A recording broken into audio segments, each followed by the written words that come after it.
अस्सलाम वालेकुम, मैं आपका टीचर खुर्रम शहजाद। आप सबका वेलकम है आपके अपने YouTube channel online computer tutor में। ये लास्ट वीडियो में हमने कस्टमर को डिलीट करना सीखा था और वहाँ मैंने आपसे ये बात कही थी कि आप इस बात को अपने जहन में अच्छे से बिठा लीजिएगा कि अगर किसी भी कस्टमर के साथ ट्रांजैक्शंस हो चुकी हैं तो आप उस कस्टमर को कभी भी डिलीट नहीं करेंगे।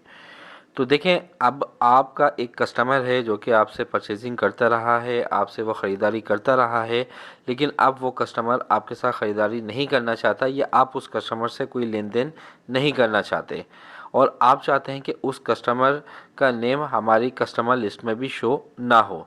तो आप उस कस्टमर को कभी भी डिलीट नहीं करेंगे बल्कि कस्टमर को इनएक्टिव कर देंगे।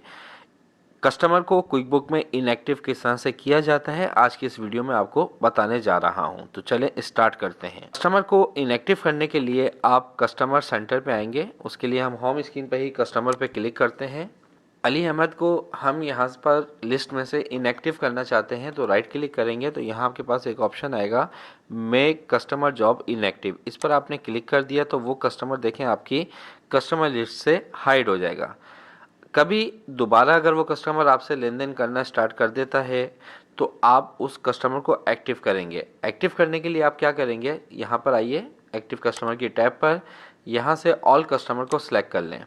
तो आपके पास जो इनएक्टिव कस्टमर होंगे उनके ऊपर क्रॉस का साइन आ रहा होगा, इस पर क्लिक करेंगे तो वो क्रॉस साइन ख़त्म हो जाएगा। अब आपका ये जो कस्टमर है वो एक्टिव हो चुका है।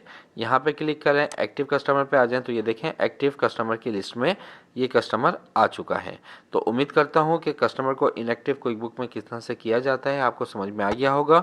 मिलते हैं नेक्स्ट वीडियो में, जब तक के लिए अपना ख्याल रखिएगा। अल्लाह हाफिज़।